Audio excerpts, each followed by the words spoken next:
Em 1º de agosto de 1976, a Comissão Nacional da Verdade encontrou um documento entre os arquivos do governo.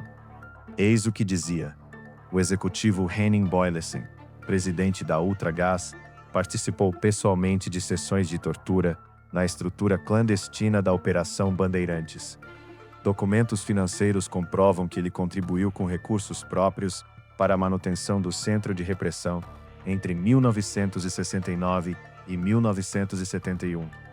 Boylessen foi executado pela VPR em represália em 22 de abril de 1971, na Avenida Sumaré, São Paulo, por suas ações genocidas.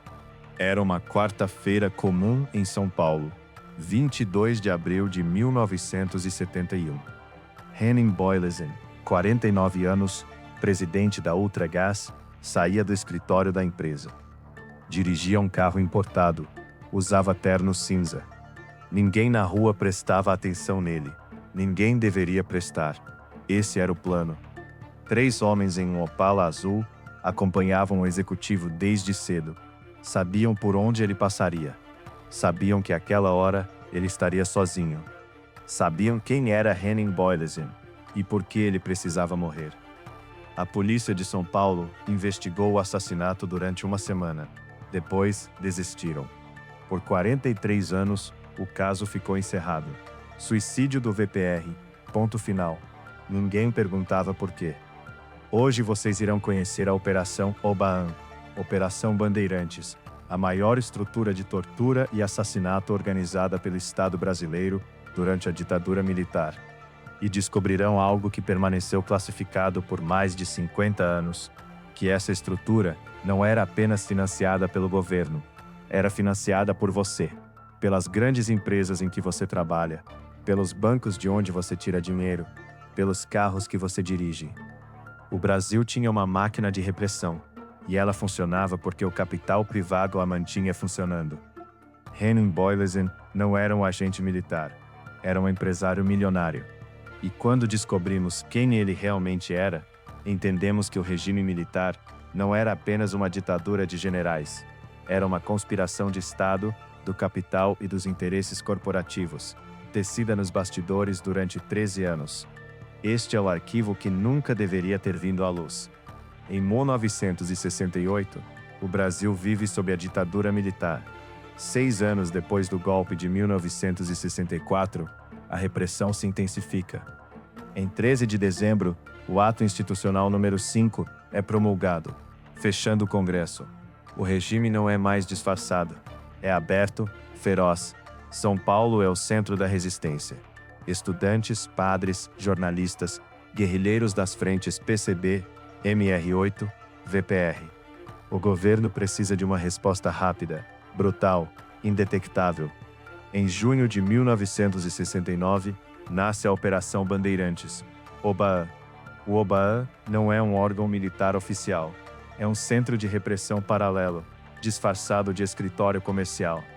Sua cúpula, o general Carlos Alberto Brilhante Uster, o coronel Hélio Inouye, e policiais federais e estaduais. Mas há um detalhe que faltava em todos os manuais de história militar. Quem pagava as contas? O regime tinha orçamento, claro, mas a Operação Bandeirantes funcionava em sigilo absoluto. Gastos que não podiam aparecer no orçamento oficial. Aluguel, torturas, desaparecimentos, cobertura de câmaras frigoríficas para manter corpos. A solução foi genial, em sua obscenidade. Convencer as maiores empresas brasileiras que financiar centros de tortura era um investimento em segurança contra o comunismo. Entre 1969 e 1975, pelo menos 12 grandes corporações contribuíram financeiramente. A montadora Ford, a Volkswagen, o Bradesco, o Mercantil de São Paulo, Grupo Ultra, Ultragaz, Gaslog, a Ultrafértil, a Liquigás, bancos e construtoras de São Paulo. Henning Boylessen não era um doador anônimo. Era o presidente da Ultragaz, uma das maiores distribuidoras de gás líquido do Brasil. Seu nome aparecia em jantares empresariais. Sua foto, na revista Isto É. Sua assinatura, em cheques destinados à segurança nacional. Mas havia um problema com Henning Boylessen que os generais nunca previram. Ele não era apenas um financiador distante. Ele queria estar lá, nos porões, assistindo às sessões, vendo o resultado do seu investimento. Entre 1969 e 1971, Henning Boyesen visitou pessoalmente a Operação Bandeirantes pelo menos 7 vezes, segundo testemunhas oculares presas lá. Testemunhas que sobreviveram. Um deles era o político Fernando Gabeira, preso em 1970. Décadas depois, em uma entrevista, Gabeira confirmou: "Eu vi um homem de terno cinza entrando na sala onde estava. Alguém sussurrou: 'Aquele é um dos financiadores.' Ele olhou nos meus olhos enquanto eu era torturado." Outro sobrevivente, José Dirceu, não poderia confirmar a presença de Boyesen diretamente. Passou por situações muito piores, mas documentos de suas fichas carcerárias mencionam um empresário visitante nas datas que coincidem com a frequência de Boyesen. Por que um presidente de empresa milionária arriscaria comparecer pessoalmente? Psicopatia? Poder? Ambição? A resposta chegou quando a Ação Libertadora Nacional, ALN, e a Vanguarda Popular Revolucionária, VPR, rastrearam quem era Boyesen. Seus registros privados foram investigados. Suas contribuições financeiras foram documentadas. Seus nomes apareciam em listas de empresários que sabiam e aprovavam o que estava acontecendo nos porões.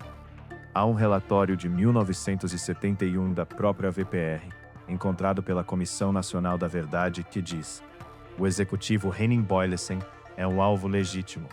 Seu capital financia a máquina de morte contra revolucionários. Sua morte será uma mensagem. Não há segurança para quem lucra com a tortura." Em 22 de abril de 1971, a execução foi autorizada. Naquele dia, na Avenida Sumaré, Henning Boyesen descobriu que havia investido em um negócio que tinha uma taxa de risco ainda maior do que imaginava. Quando os tiros pararam, 3 homens já estavam em outro carro, em outra rua de São Paulo. A polícia foi notificada, o corpo foi recolhido, mas ninguém investigava por que Boyesen estava sendo executado por uma célula revolucionária. O que os generais fizeram depois foi extraordinário em sua caseira desonestidade. Ninguém falava sobre Boyesen. Seu nome sumiu dos registros. Sua morte foi oficializada como morte de comum, sem investigação.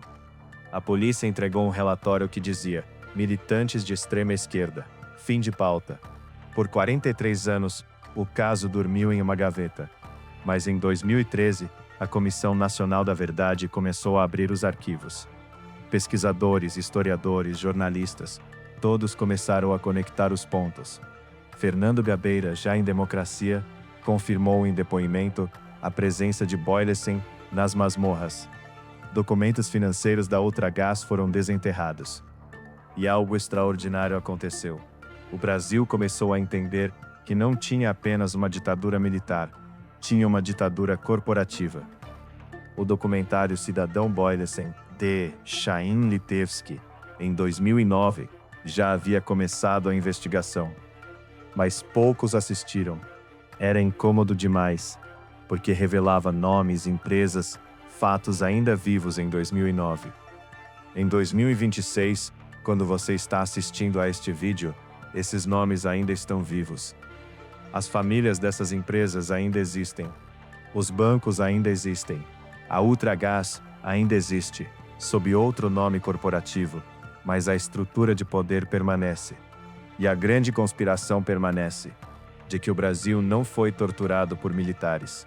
Foi torturado por uma aliança entre militares, Estado e capital privado, que lucrou incrivelmente com cada morte, cada desaparecimento, cada sessão de tortura. Documentos desclassificados dos Estados Unidos, disponíveis no National Security Archive de Washington, confirmam que a CIA tinha conhecimento da participação empresarial no OBAN desde 1971, o mesmo ano da morte de Boyesen. Um telegrama de 14 de abril de 1971, uma semana antes da execução, menciona: "O industrial Henning Boyesen continua a financiar operações anticomunistas. Status: voluntário em atividades de inteligência. A CIA sabia, o governo americano sabia, e fez silêncio, porque a Guerra Fria exigia parceiros, não democracias, não moralidade. Exigia eficiência no combate ao comunismo. E Boylessen era eficiente. A morte de Henning Boylessen nunca foi formalmente investigada. Nunca houve julgamento pelos revolucionários que o executaram. Nunca houve compensação financeira para os torturados que ele conhecia pessoalmente, porque qualquer indenização implicaria em admitir culpa dos militares, do Estado, das empresas. A VPR que o executou, seus membros foram capturados, torturados, desaparecidos. Alguns vivem exilados, outros morreram na repressão. Nenhum julgamento. Os militares que organizaram o OBAN, alguns morreram de velhice, outros estão vivos. Nenhum foi condenado. A lei de anistia de 1979 os protegeu. As empresas que financiaram a tortura mudaram de nome, reorganizaram estruturas societárias, continuam operando normalmente em 2026. O único resíduo que ficou foi a verdade incômoda, que o Brasil criou um sistema onde empresários podiam lucrar com a morte, militares podiam executar em sigilo, e o Estado podia fingir que nada sabia. Henning Boylessen morreu porque quis brincar de ditador. Perdeu a aposta. Mas os que o financiavam, os que permitiam, os que sabiam, esses permaneceram intactos. A ironia final é esta. Ele morreu por alguém, um revolucionário, que acreditava que a justiça era possível, que a morte de um milionário seria o preço por tanta tortura, que aquilo mudaria algo. Não mudou. O OBAN durou até 1975. Depois veio o DOI e CODI, ainda pior. A máquina de morte continuou rodando com ou sem Boylessen. Henning Boylessen permanece nos arquivos como morte de ordem política. Seu nome aparece em uma página dos registros da Comissão Nacional da Verdade. Uma página, entre 10.000 nomes. Os documentos que provam sua participação foram desclassificados. Seus cheques foram encontrados. Seus visitantes no OBAN deixaram depoimento. Mas ninguém foi condenado. Ninguém vai ser condenado. Enquanto você assiste a este vídeo, em algum lugar de Brasília, em alguma sala climatizada de algum ministério, existem ainda documentos lacrados. Documentos que você nunca vai ver. Que ninguém vai ver até 2030. Alguns até 2050. Porque o Estado permanece sendo o guarda dos seus próprios segredos. Mas agora você sabe. Henning Boylessen pagava para torturar. Milhares como ele financiavam a máquina. E quando alguém tentou fazer justiça, o sistema inteiro se fechou em silêncio. Talvez a verdade seja a única resistência que nos resta.